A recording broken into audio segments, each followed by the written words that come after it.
তাহলে দেব শুভশ্রী আবারও হচ্ছে ফিরে আসতে চলেছে ধূমকেতুর পরেও ভাই। এটা হচ্ছে রানা সরকার জোর কদমে একটা চ্যালেঞ্জ ছুড়ে দিল। কি সেই চ্যালেঞ্জ সেটা নিয়ে আজকে হচ্ছে বিস্তারিত এই ভিডিওতে আলোচনা করব। তো ধৈর্য ধরে গোটা ভিডিওটা দেখো। Hello friends, welcome to my new video. আমি জিম চলে আসলাম। দেব শুভশ্রী আবারও যে হচ্ছে ধূমকেতুর পরে যে ফিরে আসবে, এটা হচ্ছে জোর কদমে চ্যালেঞ্জ ছুড়ে দিয়েছেন রানা সরকার। কালকে হচ্ছে ফেসবুক পোস্টে রানা সরকার একটা কথা বলেছেন যে কমিট করেছিলাম খাদান ও সন্তান যদি সুপারহিট হয় তাহলে ধূমকেতু অবশ্যই আসবে। আমার কমিটমেন্ট আমি রেখেছি। এবার হচ্ছে আশা করি তোমরা সবাই হচ্ছে আমাকে হচ্ছে বিশ্বাস করবা।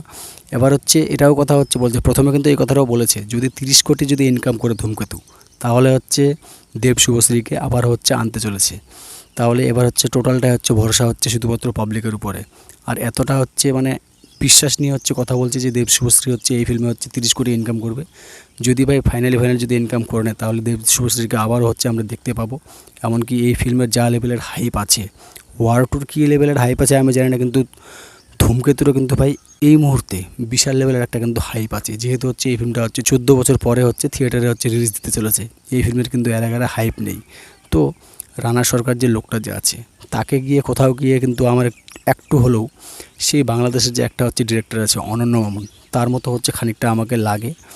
তো এটা নিয়ে তোমাদেরকে মতামত সেটা হচ্ছে কমেন্টের মাধ্যমে জানিও। সিরিয়াসলি বলছি, এত ঢপবাজের ডিফারু ভাই, তার জন্য আমি এই কথাটা বললাম। এটা আমার ব্যক্তিগত কোশ্চেন যে হচ্ছে তাকে আমার সেরকম টাইপটাই লাগে।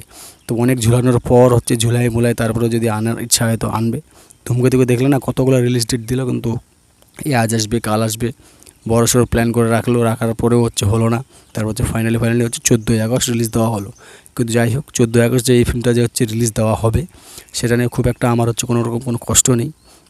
সবর কা ফল মিঠা হতা একটা তো কথা আছেই। তো যাকে 14ই আগস্টে যে ফিল্মটা আসছে, 14ই আগস্টের জন্য এই ফিল্মটা একটা বেস্ট ফিল্ম। যেহেতু হচ্ছে সেখানে দেশপ্রেমিক টাইপের কিছু একটা হয়তো ব্যাপার থাকবে। যেহেতু হচ্ছে টিজারে আমরা দেখেছি দেবদা হচ্ছে আমাদের ইন্ডিয়ার পতাকা নিয়ে হচ্ছে বেশ করে হচ্ছে মিছিলের মধ্যে হেঁটে হেঁটে যাচ্ছেন। এই যে জিনিসগুলো দেখিয়েছে সেখান থেকে বোঝা যায় যে দেশপ্রেমিক টাইপের কিছু একটা জিনিস থাকতে চলেছে এই ধূমকেতুতে। তো দেখা যাক শেষমেশ কী হয়। তো দেব শুভশ্রী আবারও যে হচ্ছে যে ফিরে আসবে এই ধূমকেতুর পরে 30 কোটি ইনকাম হলে, এটা নিয়ে তোমরা হচ্ছে কতটা হচ্ছে আশাবাদী? এটা হচ্ছে কোথাও গিয়ে একটা কিন্তু বিশাল চ্যালেঞ্জ। কিন্তু আজকালকার যুগে আমি যেটা দেখতে পাচ্ছি, শুভশ্রী মোটেও হয়তো দেবদার সঙ্গে হয়তো ফিল্ম করতে যাবে না। কেন? শুভশ্রী চাইবে যে তার ক্যারেক্টারটা হচ্ছে সেই অ্যাক্টরের মতোই হচ্ছে ভ্যালুয়েবল ক্যারেক্টার হোক। এমনকি দেবদাও তো চাইবে যে তার ক্যারেক্টারটা হচ্ছে কম না হোক। এরকম একটা যদি ফ্যাচকা লেগে থাকে তাহলে কিন্তু দেব শুভশ্রীকে আমরা কিন্তু হয়তো কোনো দিন আর দেখতে পাবো না। কেন? দেবদা অ্যান্ড শুভশ্রী এর আগে আমরা কেমন দেখেছি, তাদেরকে আমরা হচ্ছে বেস্ট একটা মিষ্টি কাপল রূপে দেখেছি, সুইট কাপল রূপে দেখেছি। সেরকম টাইপের হয়তো আর দেখতে পাবো না। যদিও পাই তাহলে যে কোন যে খাজা বস্তা যে দিয়ে দিবে। তো দেখা যাক শেষমেশ কী হয়। এটা হচ্ছে আমার ধারণা, এটা তোমাদের ব্যক্তিগত ধারণা। তোমাদের এটা নিয়ে কী ধারণা সেটা হচ্ছে কোনো তুমি বলো।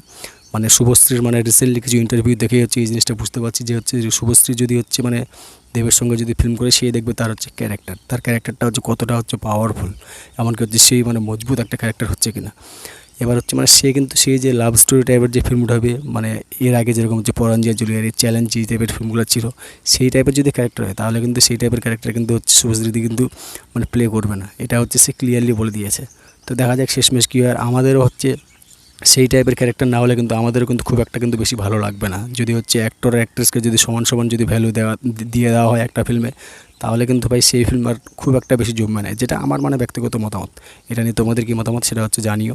এমনকি হচ্ছে ধূমকেতুকে আদৌ হচ্ছে 30 কোটি ইনকাম করতে পারবে, এটা নিয়ে হচ্ছে বিস্তারিত কমেন্ট বক্সে আলোচনা করে যেও তোমরা। তো এটাই ছিল হচ্ছে রানা সরকারের এই স্টেটমেন্টটা নিয়ে আমার হচ্ছে বিশেষ একটা কথা। তো আসি পরের ভিডিও নিয়ে খুব শীঘ্রই। ততক্ষণ সকলে সুস্থ থাকো, ভালো থাকো। আর নতুন চ্যানেলটাকে প্লিজ সাবস্ক্রাইব করে দিও। Take care, tata, by.